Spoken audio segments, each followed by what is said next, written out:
मैं आतंकवादी ताकतों को भी ये कहना चाहता हूं, भले ही देश में हम अपने हक अधिकारों के लिए सरकार से रोज संघर्ष करते हैं, लेकिन जब देश पे हमला होगा तो हम सब लोग एकजुट होकर देश विरोधी और आतंकवादी ताकतों से मिलकर लड़ेंगे। साथियों, जय भीम, जय भारत, जय संविधान।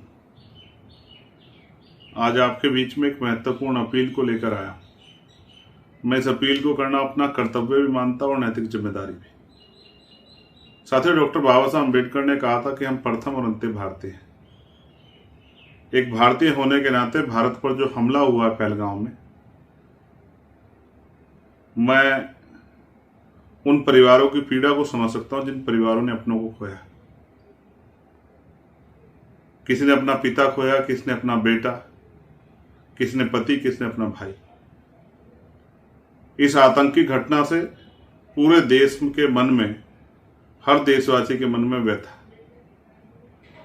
हर कोई चाहता है कि इस आतंकवाद का मुंह तोड़ जवाब दिया जाए। लेकिन साथियों, गांव की एक कहावत है कि जब किसी घर पर, परिवार पर हमला हो तो पूरा परिवार मिलकर उन विरोधियों से लड़ता है।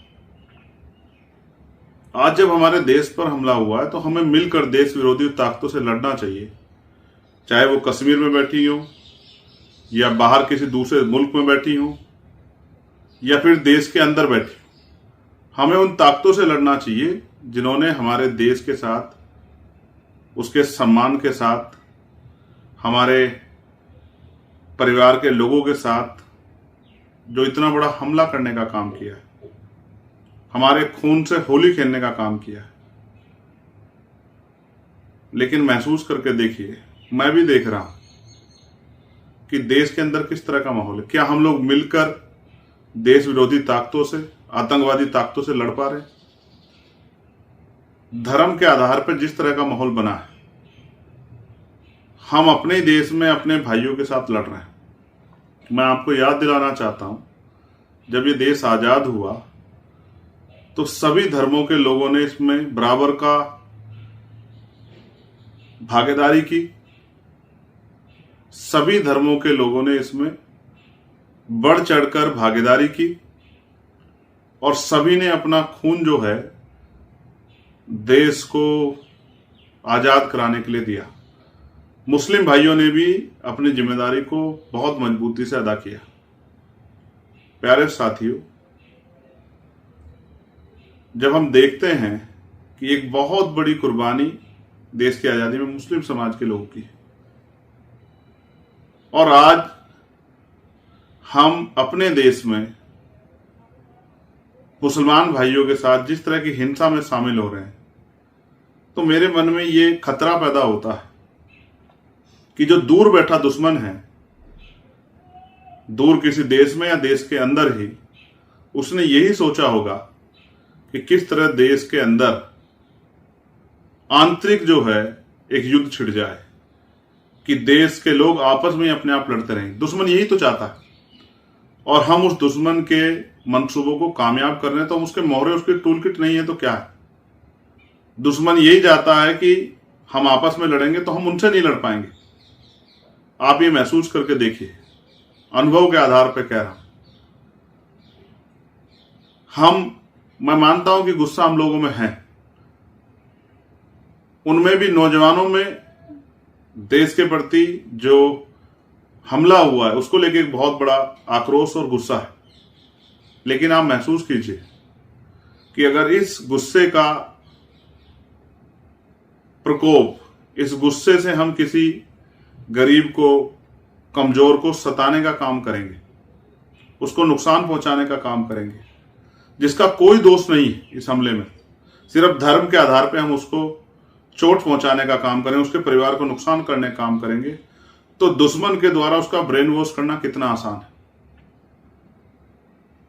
जिन्होंने कल हमें अपनी गोद में खिलाया, जिनके द्वारा हम स्कूलों में पढ़े या जिनके साथ हमने आगे बढ़ने का संकल्प लिया, आज हम उन्हीं के खिलाफ लड़ रहे हैं। ये समझदारी या बेवकूफी? कहीं ऐसा तो नहीं जाने अनजाने में हम दुश्मन की मदद कर रहे हैं?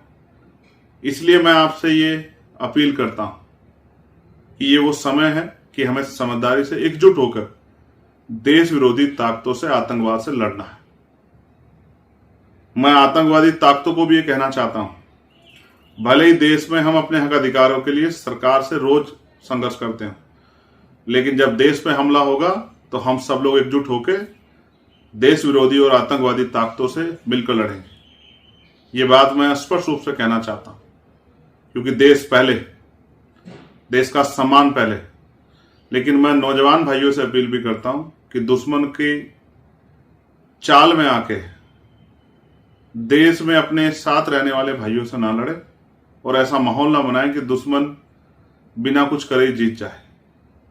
मैं सरकार से भी अपील करता हूं, बहुत जल्द, इतना बड़ा हमला तो हो गया, बहुत जल्द अमरनाथ यात्रा आ रही है, उसकी सुरक्षा के पुख्ता इंतजाम करें जिससे श्रद्धालुओं पे कोई खतरा ना बने। और जो आतंकवादी जिन्होंने ये घटना को अंजाम दिया है, हमारे खून से होली खेली है, उनको बिल से निकालकर ऐसी कठोर से कठोर सजा दें कि दोबारा कोई इस तरह की घटना करने से पहले 1000 बार सोचे। लेकिन साथ साथ मेरी देशवासियों से अपील है कि जो दुश्मन चाहता है वो ना करें, अपने भाइयों से ना लड़ें। आप सभी का बहुत बहुत आभार। मेरी ये राय इसलिए है क्योंकि मैं भारत का जागरूक नागरिक हूं और आपसे भी अपील करता हूं कि समझे कि हमारे देश के साथ कोई खेल तो नहीं हो रहा है। अभी तो दुश्मन हमसे दूर है, उसकी पहचान भी हमसे दूर है, लेकिन मुझे उम्मीद है कि अब हम समझदारी से आगे बढ़ेंगे और मिलकर दुश्मन से और देश विरोधी ताकतों से, आतंकवादी ताकतों से लड़ेंगे। हमें यह भी समझना होगा कि दुश्मन भी ये चाहता है कि हम आपस में लड़ें। भाई, भारत के मुसलमान का पाकिस्तान के मुसलमान से क्या मतलब है? हम किसी की कई की सजा दूसरे को नहीं दे सकते हैं, ये न्याय का सिद्धांत भी नहीं है। इसलिए सिर्फ धर्म के आधार पर अपने भाइयों से ना लड़ें और मिलकर आतंकवाद से लड़ें, ऐसी भी मैं आपसे अपील करता हूं। आपका भाई चंद्रशेखर आजाद।